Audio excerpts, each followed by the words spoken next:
Yo, we are the Black Culture Podcast. I am the Willie Ashford, and as always, that is. I am Price. And listen, man, first of all, we like to take the first couple of seconds to thank our listeners, thank our subscribers, to thank the people because we are nothing. This podcast is nothing without the listeners, without the people, without the subscribers. So we thank you. Thank you. We are ending the year. It is December 2021 is coming to an end.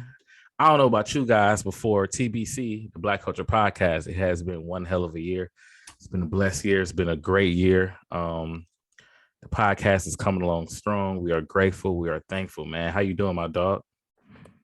Man, everything you just said, bro, I am doing great. I hope you and the family are doing well too. It has been a great year and looking forward to what this next year has to bring us.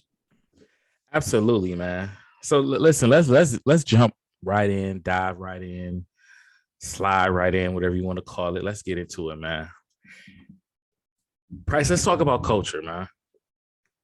Now, when I say culture, I don't mean black, white, Latino, Puerto Rican, Hispanic, whatever. I mean, when I say culture, I mean our culture, as in men.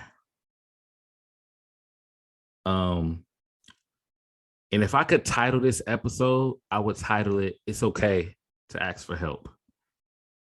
And let me dive into it. So it was a situation, no names, please, where a certain somebody, a close relative to mine, put on Facebook, man. He basically was on Facebook saying, man, it's a lot going on in my life. I really need somebody to talk to. Sometimes I feel like I need someone to talk to.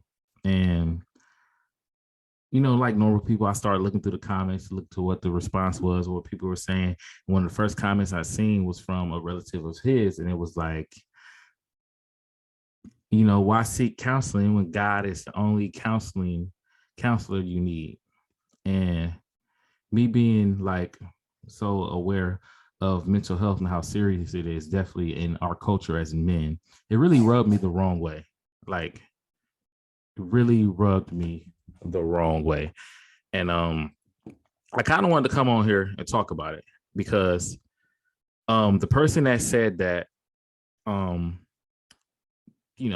course, it was a church God-fearing person. And I'm not going to make this episode, about that, because not only, Christian people do that. I think as men, you'll have a certain someone in your life that's telling you you don't need help, or your situation may not be as bad as you think, or whatever. Which I also think, in a way, that's an ignorant statement to say to someone, definitely someone that's seeking help. And I just thought, like, for years, as men, we're taught to deal with certain things a certain way, an unhealthy way. We're taught to hold it in. We're taught to get to it later in the future. We're taught that men are supposed to be able to hold the whole world on their shoulders and also help out the wife and kids or friends and family, whatever the case may be. But I just think, think about how many times someone commits suicide or someone takes their life or harms themselves, and we say, man, I wish I could talk to him, or man, I wish I could have said something, or I wish I could have been there. And that was a situation where the person was expressing it, and one of the responses was, God is the only counselor you need. So let's get one thing straight. I think, sometimes we feel that whether it's religion, whether it's ego, we feel like help is a sign of, if on the Christian side, we feel like maybe seeking out for help is a sign of lack of faith. We maybe feel like reaching out for help is a sign of, as a man, a lack of weakness or vulnerability. But I feel like that's a dangerous road to go down, because if you feel like that, then you're never going to ask for help. Not to mention, now you got another stress added on because you're hiding that you don't want to ask for help because it makes you feel less than. And I just wanted your take on it, because I think this is something that's been happening. I remember we had a conversation a couple episodes ago. Like, remember, like, it just recently got cool, like, for men to even start showing the emotions and the affection that we do. I think in the last 10 years, if I would say that, because we were taught men don't even cry. It just became like cool, like okay to not to get the side eye if you were a man and you were showing emotions. It was to show you like how long it's been going on. So like as far as seeking out help and people feeling less than or they don't feel like they should because of the lack of faith, man, what's your thoughts and your opinion on that? First off, thank you for sharing that story. Because that's a typical story, especially and one thing I never thought about until you just talked about it just now is the fact that a lot of what we were taught in church was wrong. Not necessarily saying from the Bible, but just the examples of men that we were taught in church. I mean, in our community, I hate to say it, but a lot of our church leaders, before they became a church leader, lived lives that weren't what you would say conducive to creating a well-rounded individual. You know what I mean? And so they brought those same types of principles even into church, because regardless of what religion you are still human, and the experiences that you have, um, what's in you is what's going to come out of you. And so my thoughts on that is this. I hate to use this term that I'm about to use, but it actually applies perfectly to what you just said. The reason why I hate to use it is because it's been misused a lot, especially when it comes to feminism and a lot of the gender movements that we're seeing today. But toxic masculinity, right?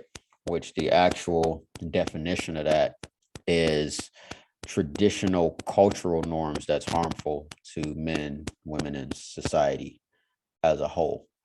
And so to tell somebody that you don't need to talk to another person, but everything you're going through, all you have to do is pray about it, is one of those cultural norms within the Black community. We use that excuse a lot when it comes to, if you need help with finances, just pray about it. If you need help with your marriage, just pray about it. If you struggling with something, just pray about it. Well, the Bible says, and this is just from my teaching, that faith without work is dead. So just praying about it, the just part is what gets me. There's something that you have to do. And to your point, what you said, a lot of things, especially when it comes to men and our community, can be solved with conversation. From the violence to the suicide to depression to the overall things that we do as young men. Just think about a 12-year-old boy growing up in the hood. 12 years old, he just entered puberty. And if he doesn't have any direction, man, bro, you wonder why they 12 years old in the freaking streets. They need somebody to talk to. Like that's one of the biggest things that's missing in our community today. And I'm guessing, I'm gonna just put this out there. The relative you were talking about, is he older? If I'm not mistaken, he's around your age. Oh, he's around my age. Okay. Well, I'll say one of the things that we're missing are the elders who can direct us to be able to have that voice of somebody that's saying, hey, man, because to me, I'll be honest with you, instead of saying, why you need somebody to talk to when God is the only counselor you need, if this individual actually caught on to what this guy was saying, he would have been like, I'm here, brother, you can talk to me. Right? Not to mention, like, God puts people on this earth to help us. Like, how you don't know the counselor is not a Christian or a man of faith, like, which most of them are. Like so to me, it's like it just really, like, I don't know, it really rubs me the wrong way. Like when people, like, even if you think it's not serious, when someone says, like, as far as reaching out or needing to talk to someone, like, and like the certain response, like give the wrong response. And I'll say this, and I'll let you give the final take, and I'll close this out, whatever. But as a father, like still a young father, still learning, it's certain strategies and certain things that I had to switch up because, like, you find yourself repeating some of the same cycles that you were taught, even though you said, man, I'll never do that, I'll never do that, but you don't really realize how hard it is not to do that unless, like, because you be so in the moment, it's just like a reaction. So like as of lately, I've been trying to make sure, like, tell my boys, like, yo, it's okay to show emotion. It's like, it's okay. Now we have to learn how to channel that emotion and how to control that emotion, but don't ever think that showing emotion is a problem. That's okay. Because definitely as a kid, you don't know how to really, you don't know how to handle it anyway. You just reacting. So for me as a father, going through things like that, I try now to try different ways because I don't want them to grow up, for one, not knowing how to channel their emotions, because as a man, you have so much backed up, you can spaz out at any moment. And on the outside looking in, people look at you like you're crazy. Like, oh my God, what is like this angry black man? When all actuality, no, it's all that trauma, all that built up that he's had for years that it finally came out. So in order for me to make sure I'm not creating the same cycle, and like I said, it's easy to say that when you're younger, like, man, I'm gonna make sure I'll never do that to my kids. But as you grow older, it's like you really don't realize you're doing it until you sit back like dang, like, yo, like that's the same stuff I just said to my kid was said to me. Said to you. Yeah. I'm glad you brought that up, man, because that is a direct result of programming. Like a lot of us don't realize we are programmed to do what we do. It's our culture. And so first off, you identified it. That's one of the biggest things. If you act like it's not there or you don't realize what you're doing, then it won't change. But I'm pretty sure that your relative was programmed to say that, because how many of us think that and say that because it was said to us so many times. So I'm sure he meant well. He probably meant well, but not realizing that, that might not be what that individual needs in that moment. He might need somebody to talk to. Of course, we want to take our issues to God, but to be able to call up Willie on the phone and just have a 5 to 10 minute conversation, like you and I talked last week about something, and I shot your tail like, yo, man, thank you for that, because I needed to change my perspective. Like, you understand how important that actually is? Like, you could be doing something and then you call another father and they give you a perspective because of what they've gone through as a parent, and it adds to your parenting. So yeah, man, final thoughts. We've been programmed to think a certain way, but we are waking up as to what we have been programmed to think. And because of that, now we can actually change it, and it'll serve us better in the future. And your kids, your kids, and on will become better just because of the changes that you decided to make. Yeah, and I think in a state like of bringing in like women too, not just men now, just to end it with that, it's like mental health, I think now going to the next generation is going to be so much better because of the awareness that it is now. And I think now we're in the state in a time where we realize the older you get, you're always going to deal with some type of mental health. Let's be clear about that. But if you can learn how to channel that and catch that at a young age, I'm positive that it'll make a lot of people's lives better. Like, I think you used to live in a time to where having counseling or talking to someone was shameful, but now we live in a time to where, and I'm happy that we've got to this point to where it's like it's become normalized. Like, you don't look at as a lunatic or a psycho because you're seeing a psychiatrist or talking to somebody. So I think my kids, I think now because of how where we are, I think the numbers, I think you'll see the numbers of suicide go down. I think we'll see the numbers of depression going down just because, like I said, it's so much awareness to it, to it now. So that's my final thoughts. You got anything else to say before I get us out of here? Nah, man. I think we should keep this conversation recurring because it's so important. There's so much to unpack.